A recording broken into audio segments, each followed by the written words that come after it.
What's up, everybody? Happy Wednesday. We are back with a brand new episode of TGIF. We're here to spill the tea and break down some of the biggest headlines in the news and on social media. So, as always, get you a little something to drink and join us as we spill a lot of hot tea tonight. Please welcome our co-host, Al Reynolds. What's up, Al? Hey, Claudia. How are you? You off the crap tables today? Yeah, but I'll be back out there. I got to go to a baby shower out there in Vegas again. It just keeps calling my name. I got to go get the money back I lost last week. Are you sure it's just gambling? Are you trying to sneak off and get married on us? Well, that's where I got married the first time. Wouldn't that be something? Okay, no, don't do that again. But that was a no, so it didn't count. Okay. Please welcome Funky Dineva. What's up, Q? What's going on, Claudia and Al? So listen, I don't want to start no mess. But the people told me that Al was the escort in LA and you was the escort in Vegas, Claudia. I am too lazy to be a hoe. I don't know how many times I got to tell y'all. Like, don't believe the news. Yeah, you can find me in the one ads in the AARP magazine. Right. My hip don't do what it used to do, so nah. Man. Hey, y'all. So listen, Al, let's just get right into it. You attended the Sundance Film Festival, and I saw you at all the parties this weekend. Tell us about it. It looked like a lot of fun. Wow, Claudia, it was so exciting. Let me tell you, there was like three things that stood out to me. First, I want to give a shout out to Charles King, you guys who knows the CEO of Macro. He does a beautiful version of what I call Black at Sundance. And when I say that, he really offers a forum for you to engage the Black filmmakers, the writers, the directors, and the producers who you're seeing these budding new talent in Hollywood. That was just so overwhelming. The second thing that was overwhelming was the love that FOXSOUL is continuing to get in these spaces. I was just really shocked at how much everybody stopped me and either asked about you, Funky, enjoyed the show, enjoying the Cocktails with Queens and the content at FOXSOUL. And the last thing, Claudia, which is something you've been doing for a long time, is there was this huge influx of Black women, successful Black actors and writers and directors, just to see them, like Lena Wyatt, Tiana Taylor, Vivica Fox was there. I got to see her, Tabitha Brown, all of them, all those creatives, all those powerful women truly sending a message to Hollywood that, hey, some things are about to change when it comes to Black female content. It was really incredible. And I can't wait to show the video on Friday's show so everybody can see all the access that FOXSOUL was given. All right. Very nice. And how were the parties? You know me. Now, did you go to any movies or did you just go to the parties? No, definitely went to some premieres because there was so much good stuff, like Inez with Tiana Taylor. She was like phenomenal. Obviously, Megan Good in Harlem with that Black writer, Tracy Oliver. I had to be there for that. I went to also the guy that wrote To Live, To Die, and To Love, the guy from Detroit, that young brother who was a producer and writer. I went to that premiere. And then I also went to Kokomo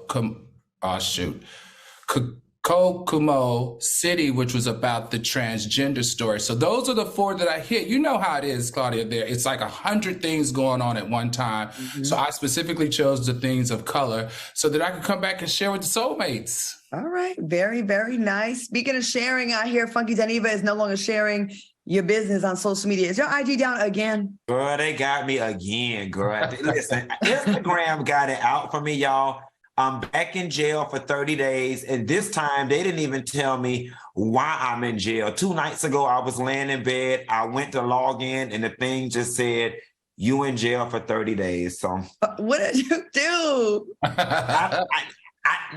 The only thing I can possibly think was maybe when I posted the post about the girl from Love and Lock Up 90 Days, Monique, and she know this boy don't want her.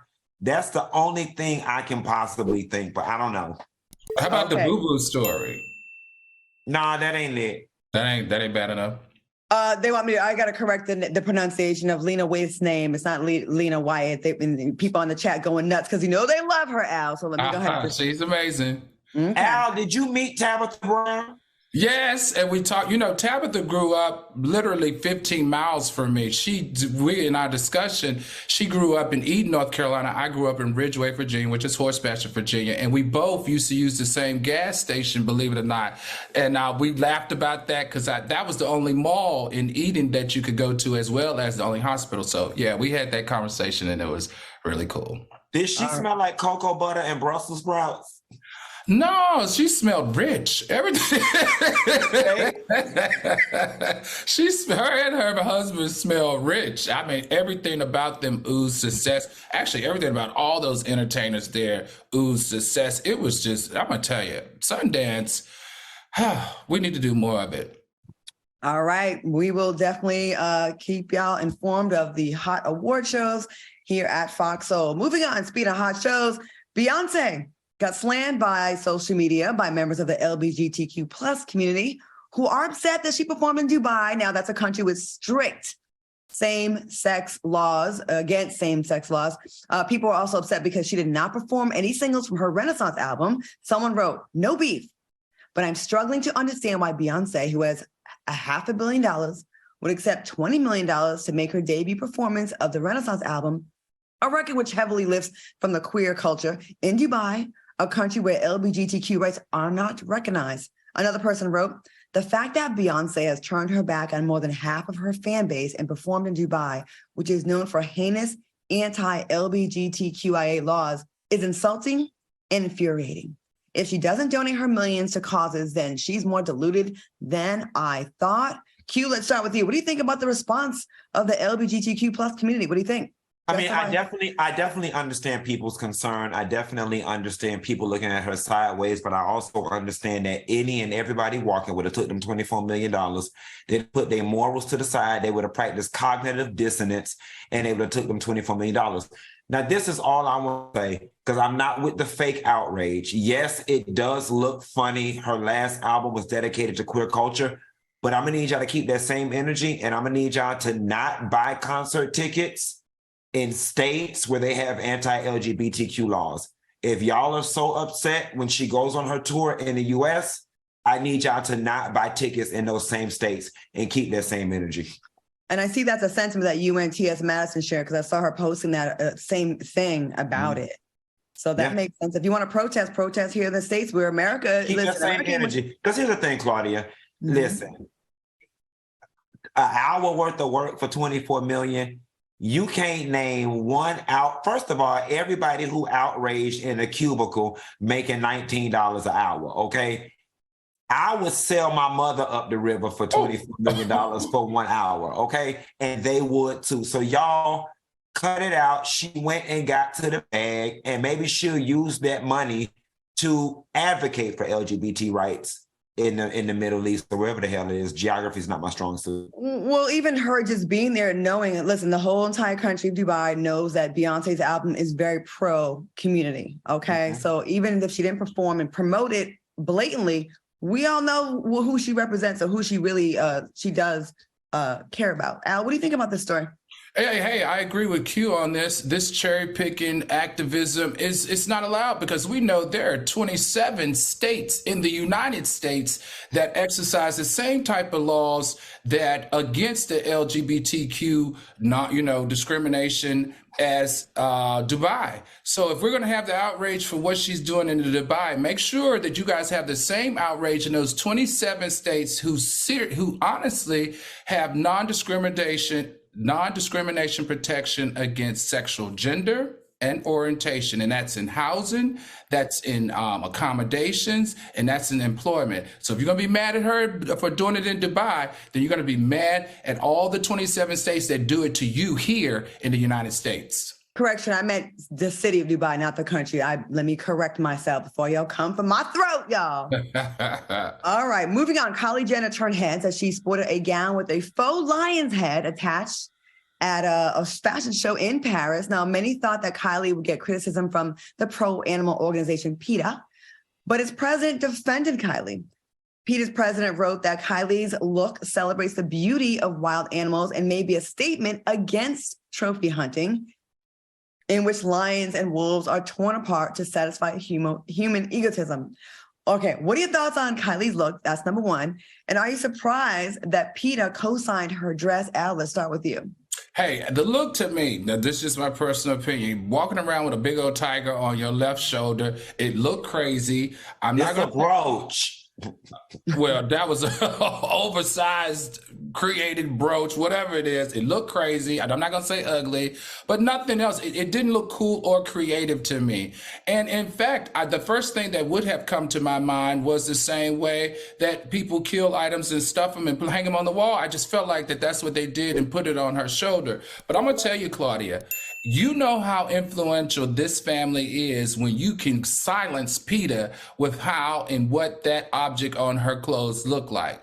But I'm going to tell you what the real talk was that job that Pat McGrath did on Doja Cat, those 3,000 red crystals, that to me is what we should be discussing, or that's to me is what the media should be discussing, than that ridiculous thing that Kylie Jenner had on. Did you like that look on Doja Cat? It looked, I mean, at least it looked creative, right? To take 5 hours to put red crystals and red body paint and to create that costume for her to wear. And she looked futuristic to me. She looked like in Wakanda when they transformed. I kind of got that look, but in the red, it just looked way more conversational than that Kylie Jenner had on. Okay. I didn't like it, but okay. But she is definitely taking risks. Q, what you think about this Kylie Jenner fake lion head and PETA not tripping? Was this the Met Ball Gala tea?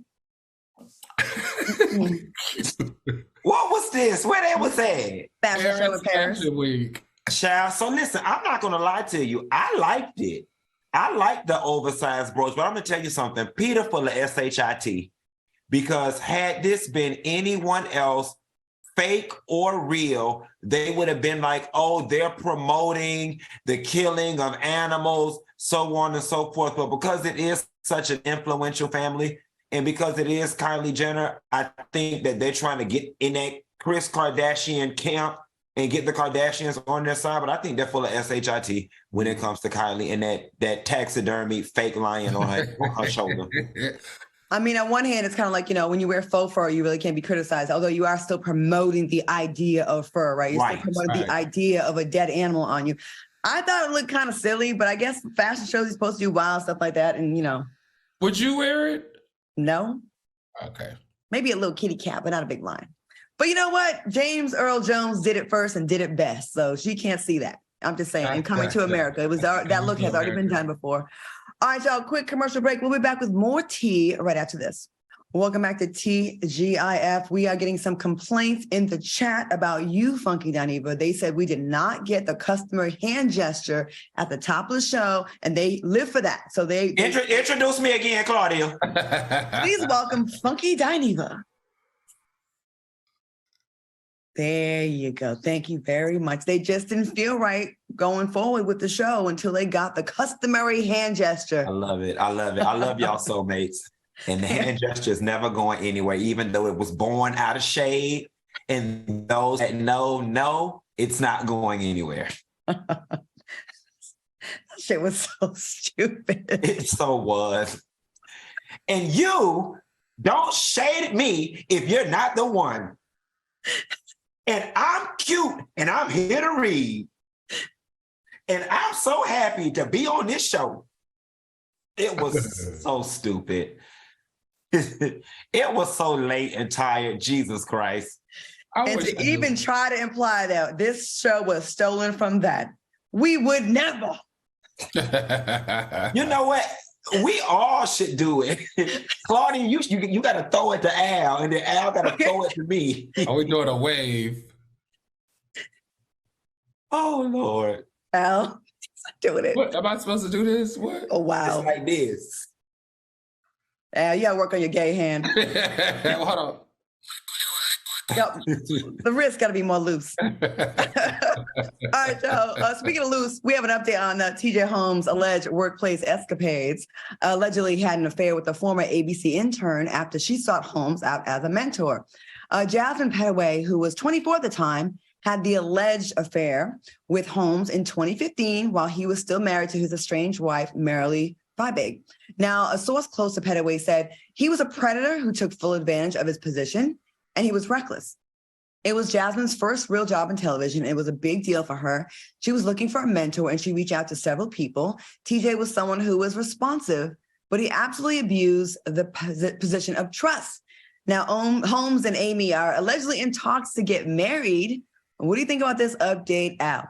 You know, one thing that we're not going to do is we're not going to call him a predator. That's not fair because each one of those women that participated in what we found out, there's been multiple. Each one of them were grown women. Each one of them was consensual sex. There was no rape or anything like that going on. Now, Robin Roberts told us that he was dropping it low. What does fucking say? Dropping it low and spreading it wide. Said that he was dropping it low and spreading it wide. But with this particular instance, young lady, I don't feel comfortable with you calling him a predator when you also had sex with him in his office at the ABC studio. You know, if he was a predator and you didn't want it, it seems to me that, you know, you also wouldn't have dated him several months and been seen out canoodling with him in the streets, even though that he was married. So that's kind of like my feeling. But deep down, I feel like ABC knew about this. Now, if anybody ever worked in corporate America or on us in a studio, everybody knows your business. They know what you eat. They know where you go to dinner. They know where you live. They know what you wear. They know what you drive. ABC definitely knew about this affair.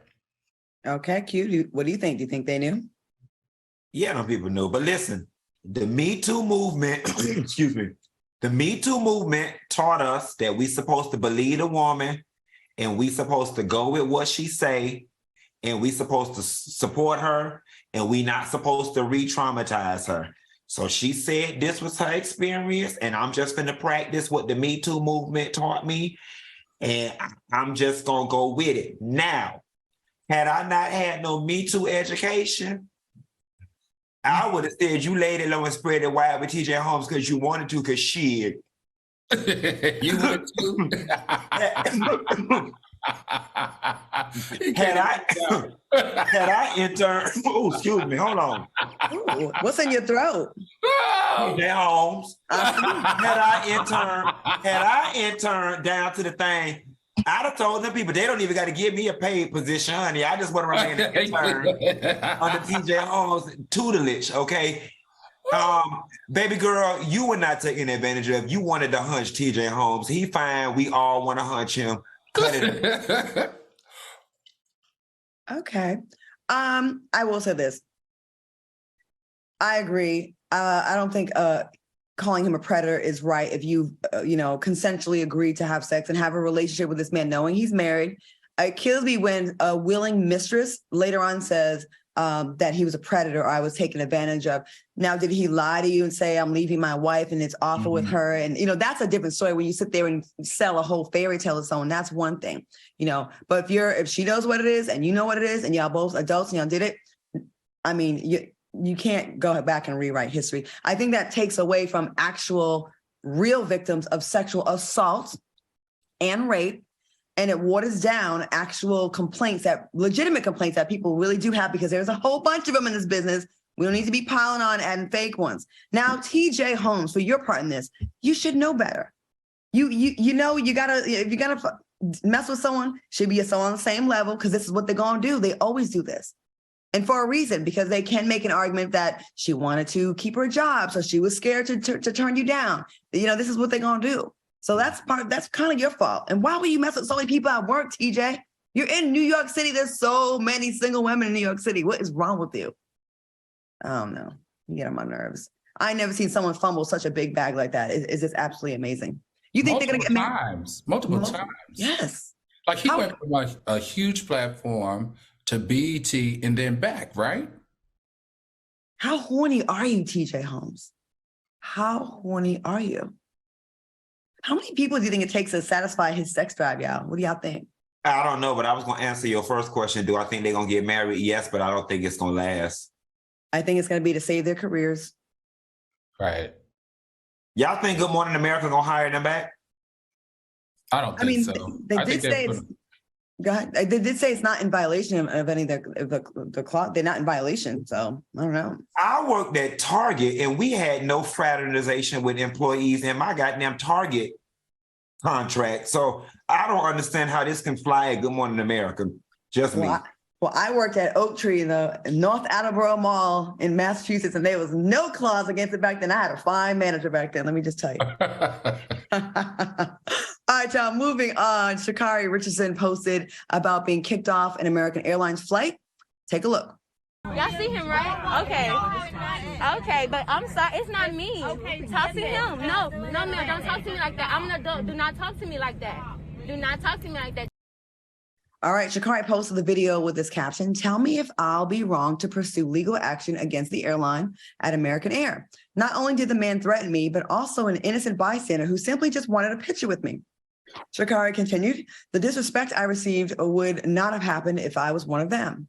One of them even stated, "Good luck with your ban." Q, what do you think about this? You know, I don't know what the situation was. She probably was in the right. You know, we see these flight attendants cutting up all the time, but this is the thing I want for Shacarri. When you are a public figure, you've got to understand what your reputation is and what your image is. And I think that this is something that she should have just kept in her camera roll, because as of now, her reputation is that she's problematic. She's troublesome. She's always getting into trouble. And while she just may be the victim in this situation, it just doesn't help the narrative. And she really didn't gain anything by posting it. So if I was her, I would have kept this in my camera roll. Okay. Al, what do you think? You know what, Claudia? This is a true example of cognitive dissonance. Shacarri Richardson, unfortunately, is super talented. She's dope. She's a beast on the track. She's beautiful. She seems to always find controversy, though, and she appears to, in her mind, not figure out why. From what I could observe, and according to the incident report, it was not about race. It was about her not following the airline guidelines, which was your phone needed to be into airplane mode. Now, what's so interesting, everyone, is that American Airlines has taken a very strong stance against her statement of it being racial, and they have issued a statement that they take that accusation very serious, and they're also willing to pursue legal action if necessary for calling them a racist airline. So I don't know. My whole thing is, I think that Shacarri Richardson needs to work on, like Q said, you're a public figure right now, beautiful sweetheart, and you just can't respond to things and try to make them things that support your narrative all the time. Sometimes you just got to pull it back, take a deep breath, and let it work itself out. Because the last thing you want to do is pick a fight with an airline that has deeper pockets than you. And not that you're not right, it's just that they can ride longer because of the amount of money that they have. Yeah, they can definitely do what they want. I'm gonna say this about Shacarri. You know, when you get, like, maybe you do something wrong one time, right? And then you're forever like labeled that for everything else. Everything else you do is seen through that lens. I kind of think that's the issue with Shacarri. She's young. She messed up one or two times, a couple of times. So now everything she does is like, she's just this. She's just ratchet. And I think that even when I heard about this, video, I expected her to be going the hell off. And then when I watched, I was like, didn't see that. Mm-hmm. The story that I read was she was asked to go on airplane mode, and she did. And then the flight attendant was all up in her video. She was recording herself, which you can be on airplane mode and record yourself. And that's when it went left. And you do not. So I kind of feel bad for her, because she's probably always going to be judged by messing up and not going to the Olympics for smoking weed after her mother died. And I think she's damned if she do. I think people are not siding with her. Mm-hmm. I don't think that's fair, though. I don't know.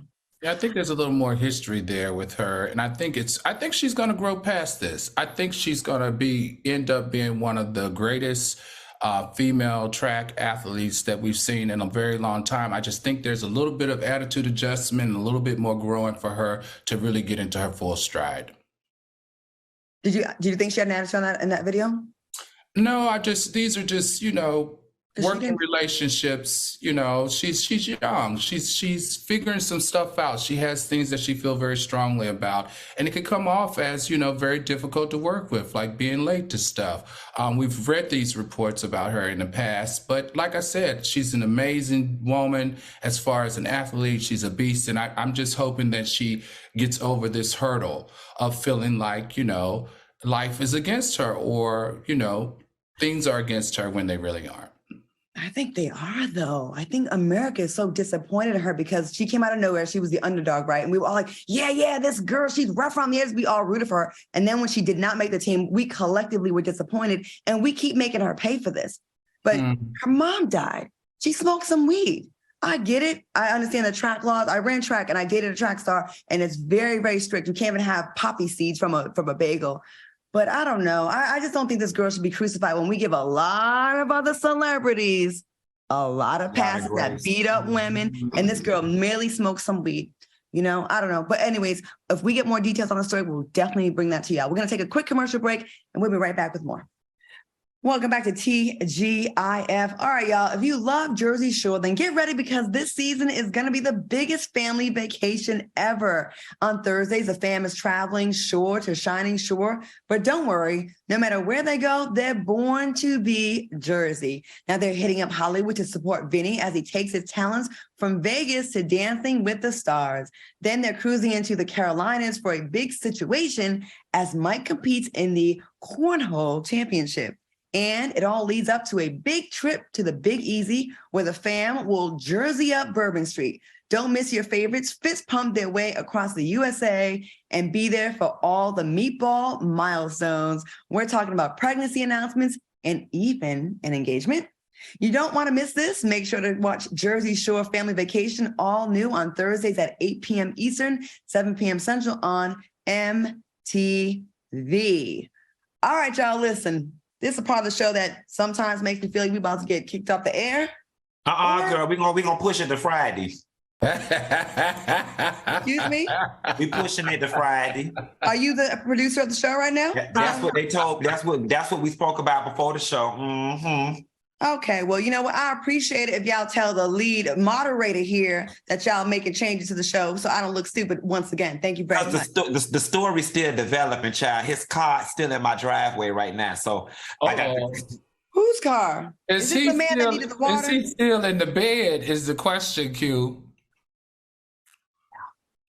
Oh. You have company? I can't tell the story now because he in there.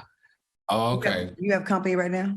He in there. Mm-hmm. So I can't tell it. All right, y'all. Let's not get you in trouble. Okay. The Super Bowl is around the corner, and Sheryl Lee Ralph and Babyface are performing during the pregame. And Ralph is set to sing "Lift Every Voice," and Babyface will sing "America the Beautiful." Are y'all looking forward to these performances? Absolutely. Babyface is legendary to me. I saw him at the Golden Globes. He looks good. He's a phenomenal musician. His finger is on the pulse when it comes to the culture. Shout out to Babyface. He has that new song with that new artist. And Sheryl Lee Ralph, geez. Come on, she is just getting all her flowers. Sheryl Lee Ralph is just so matriarch to me. She's beautiful. And look, did we forget Sheryl Lee Ralph is also a recording artist. She has 2 albums out. In fact, one of her albums actually charted in the Billboard 100 for a long time, on the dance charts at least. So I can't wait for her to tear up that song. And I'm just glad personally, because in our community, we've known Sheryl and her graciousness, her fabulosity, and her talent for a long time. Now she's on this world stage. So now everybody can enjoy the beautiful Sheryl Lee Ralph that we all have known and watched for 30 years. All right, Q. Are you excited about this? I know you're a fan of the old school R&B. So, Al, you just told me something. I never knew Sheryl Lee Ralph had any music. I love that Sheryl Lee Ralph is collecting her things. But I don't want y'all to take my black card from me. I'm just not for this lift every voice and sing at the NFL thing. I don't know. I mean, we used to sing that song in the 3rd grade assembly in elementary school in the cafetorium. One time for everybody who went to the cafetorium, it was the auditorium mixed with the cafeteria, the cafetorium. It's so performative to me. It's like, oh, we're gonna let y'all sing. I'm just not here for lift every voice and sing at the NFL. Here's the thing, I feel you on that a little bit. It's like 1 foot in, 1 foot out, because we have these producers that are Black, Jay-Z, and all these people that are involved with the Super Bowl now, right? Is he still working on this one? Is he working on this one? I'm not for certain. I'm not sure. Well, I think it was a multi-year deal, right? It was a I think it was, okay. Yeah. So on one hand, we got that, okay? And I don't want it to be just symbolic. But then the NFL continues to do the bullshit. Right. Like we just reported a couple weeks ago about the whole thing. They just had that lawsuit about the concussions, how it was a different set of different tests for Black people that was like skewed against them. Mm-hmm. Y'all still have Colin Kaepernick banned from the league. You know what I mean? Like it's like they do things to make it seem like we good, but we're not really all the way good. And it's really frustrating because it feels like bullshit. And performing. They're dressing it up, right? They're dressing it up. They're giving us all these Black entertainers to perform there. But what is really happening with the owners? What's really happening in the front office at these individual teams? That's where we need to see the systemic racism addressed and changed. I don't need to see it change in a production. I need it to change with procedures and policies and that stuff like that, at least for me. This is like dressing a pig up. It's symbolic. It's symbolic. It's visual, and that's all it is. It's no real change. What was that old man from Dallas that was caught at the counter with the racist protest? I mean, all of that stuff is still going on. And like I said, Black people, we don't even sing "Lift Every Voice and Sing." I mean, only elementary school students. I bet y'all don't even know the second stanza. You know, me and Al don't. Nah. Oh my God. On either road we tried, bitter the chestnut ride, felt in the days when hope. Now,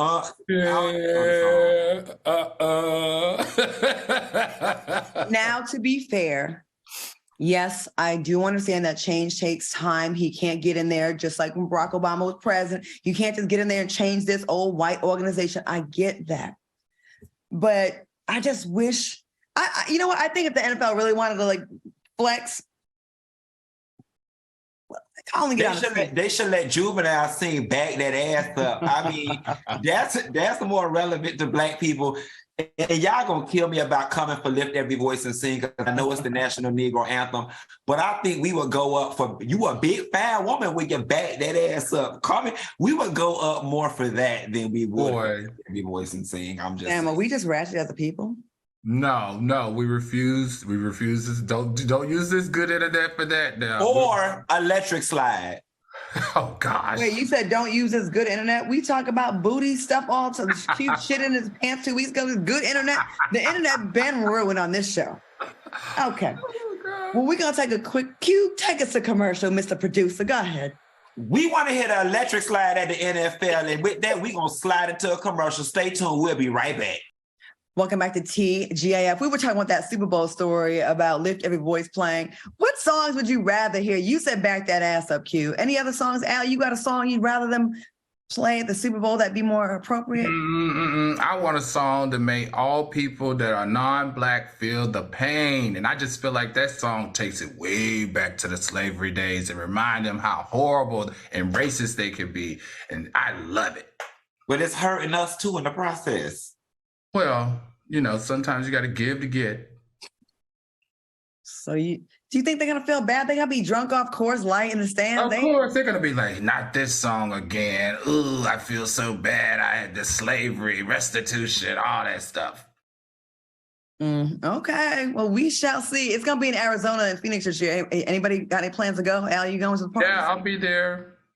Yeah, I'll be there for FOXSOUL. Maybe I'll bring back some footage. Yeah, of course. Okay, well, I might be out there as well. We'll see what happens.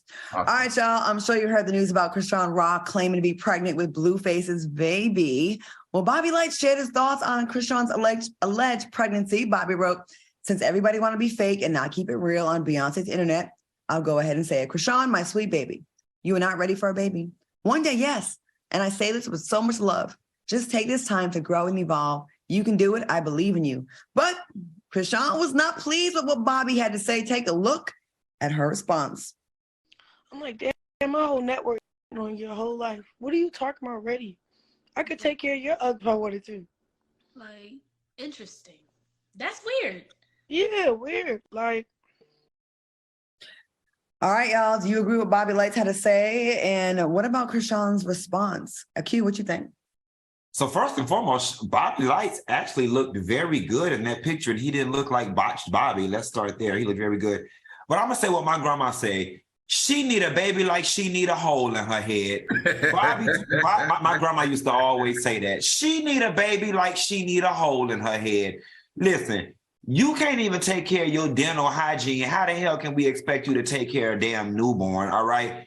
She don't need a baby. She need therapy. She need an exorcism. She need church. She need revival. She need prayer. She need a whole lot of things, but a baby is the last of them. And ladies, I have told y'all on this good internet forever and a day, the quickest way to lose a man is to have a baby from him, all right?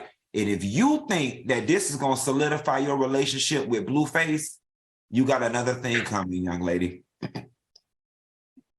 Yep. Al, what do you think?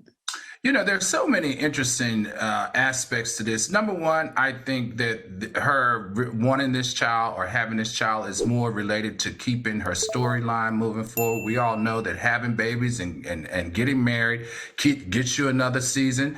I think that she comes from a toxic family environment. She's very vocal about, and considering everything that she has going on, it's toxic. And I hope she's smarter than to bring someone into an environment that was parallel to hers.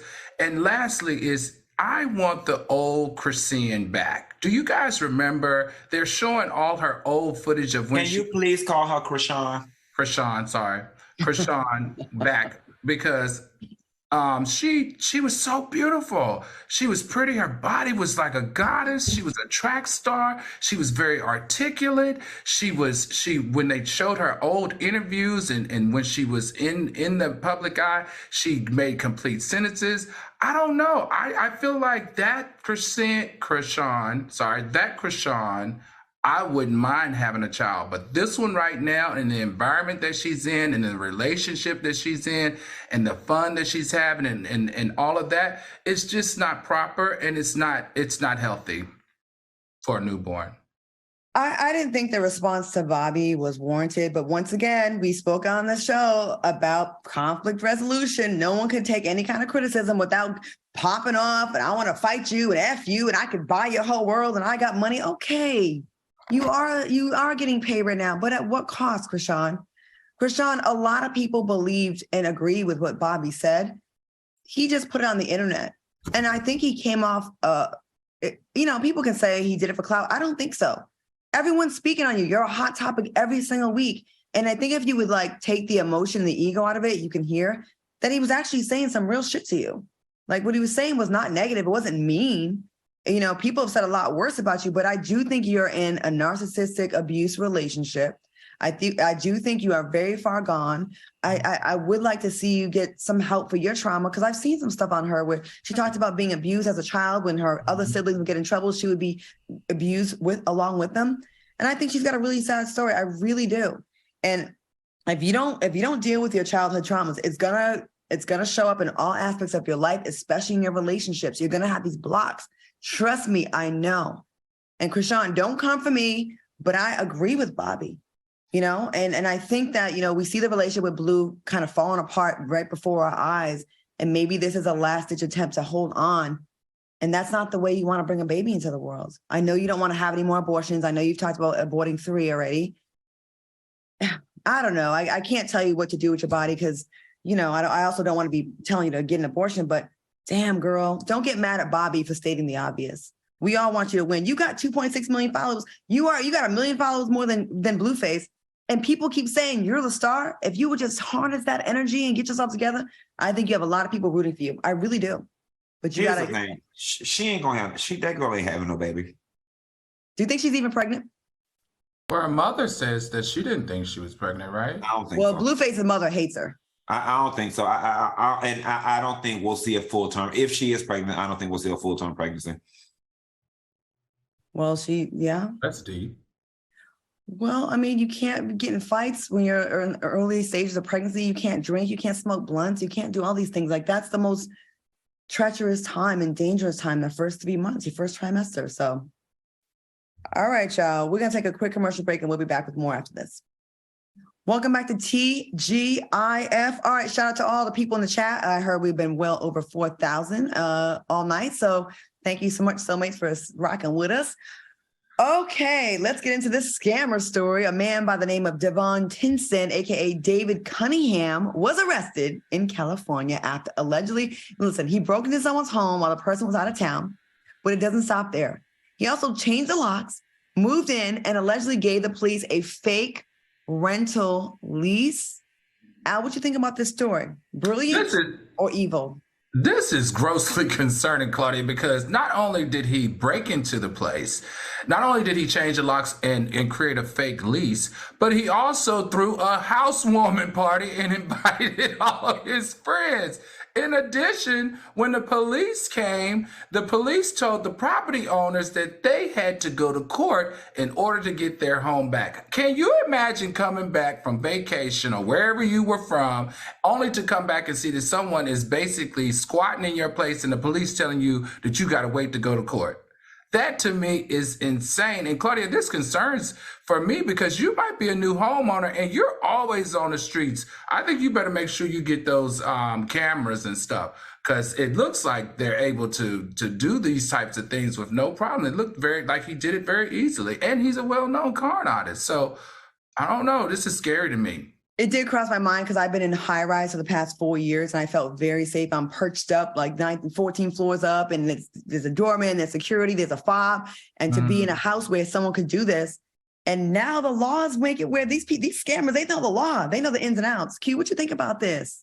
So you know what? I think it's one thing if somebody was renting your property and then they don't leave and they say you got to go to court. I think it's another thing when you say, officer, I went out of town on Monday and my house was empty and on Friday is somebody in here. They should be able to remove that person. But you know what I would have did?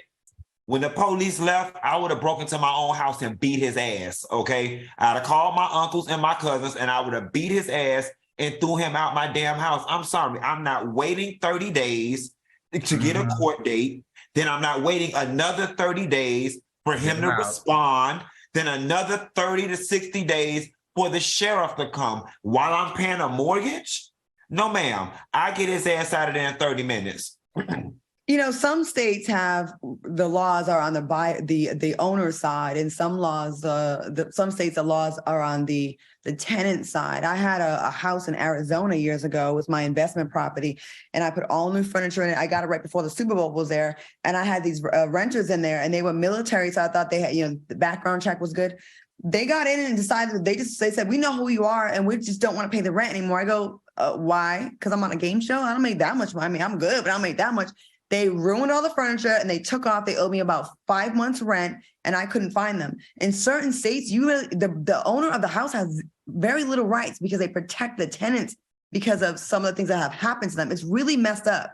And I really wanted to get into real estate and have a lot of rental properties, but now I don't because of stories like this. I'll be damned if I'm paying a mortgage and you live in rent-free in my place. They said this guy was also driving their car and put it all up on his TikTok. Can you imagine? Yikes. I don't know how you sleep easy at night. I couldn't sleep easy at night knowing that these people are aware that I'm in their house and they might come in here and beat my ass with a baseball bat. Well, allegedly, Q, he's a well-known con artist in Los Angeles. Like, he's pretended to be the son of an LA politician. He's also said that he was a law student. So he's quite a chameleon.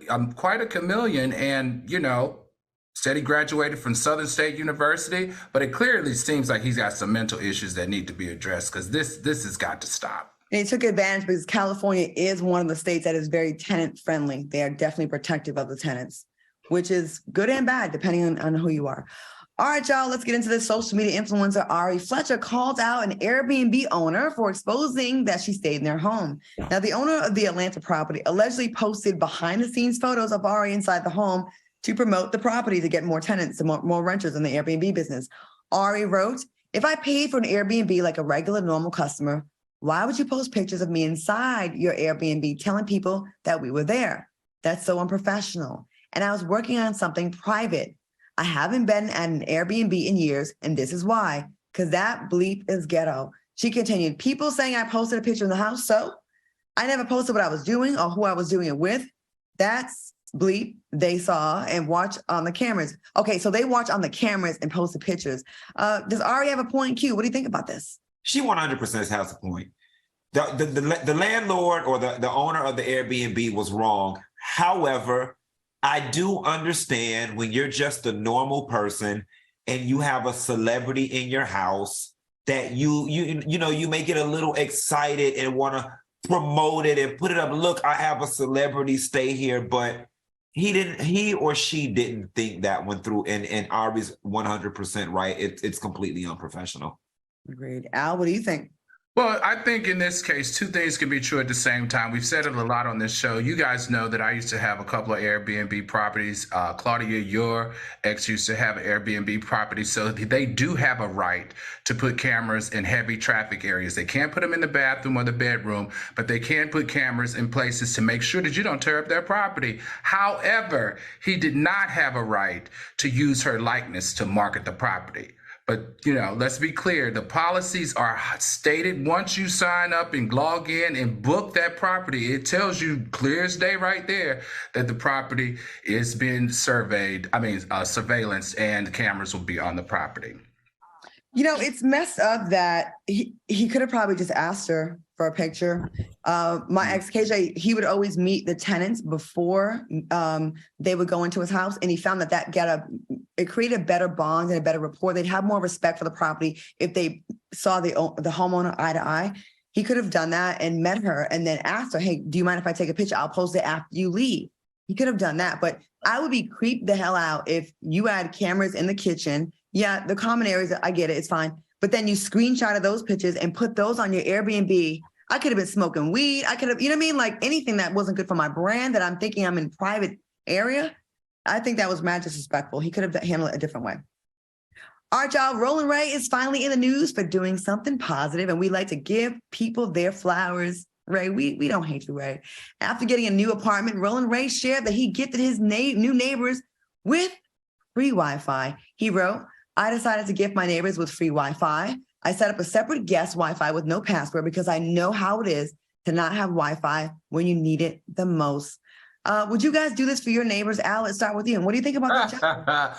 I thought it was a cool idea, but Roland Ray, you look like you living in a high-rise luxury apartment with all of that square footage. I don't think your neighbors that live in those type of properties need your free Wi-Fi, in my opinion. But on a larger scale, to me, I don't think anybody, including Roland Ray or myself, should be paying for Wi-Fi in order to exist. I just feel like America in general has gone from analog to digital, and we should all have Wi-Fi for free.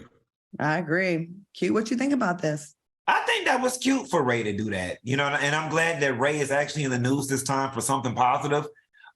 Me personally, I would not have my Wi-Fi open because I do too much banking and bill paying over the internet, and people can hack into your system like that. But shouts out to Ray for giving the people Wi-Fi. I'm going to say this about him. He's come a long way in the last few years, and he's definitely glowed up, you know what I mean, in all areas. And, we have fun with him, with the stories about him sometimes, because he's a lot to entertain. He's very entertaining. I like that he thought about people that may not need it, although I'm sure, like Al said, in his building, they probably do. But I thought that was a very cute thing to do. You know what I mean? It didn't cost you any extra money to do it. So I ain't mad at it. Good job, Roland Ray. All right, y'all, real quick, let's try to squeeze this story in. A 47-year-old sailor who was lost at sea for 24 days survived on ketchup and garlic powder. The sailor, Elvis Francois, said severe weather conditions dragged his boat 700 miles away from St. Martin. Francois said the only food on the boat was a bottle of ketchup and garlic powder, so he mixed them with water. What are your thoughts on the story? And if you were stranded with 2 items of food, what would it be? We don't have that much time, so let's get into it real quick. Al, what do you think? I would like chicken and pasta if I was stranded. And I think this is a great story. I can't wait for him to turn it into a docuseries, a book idea, or even a movie idea.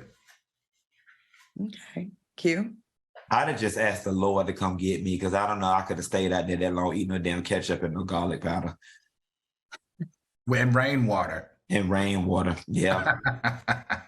I'd just asked the Lord to come get me.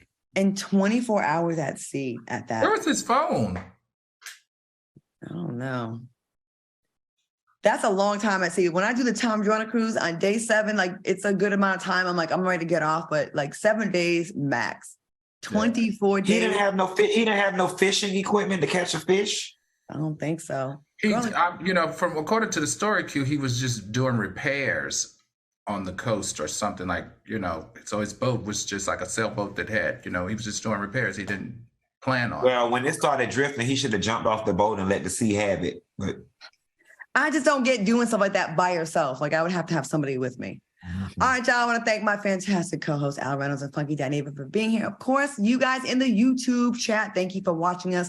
Stay tuned for the Sharpton Sisters. And we're going to see you on Friday, where Q is going to tell us about his shenanigans. Hopefully, it does not involve Dookie this time. And he can tell us about who is in his house right now. What's his name, Q? Can he hear us? No. Hey, gentleman caller. And don't forget, I'm going to be previewing Sundance.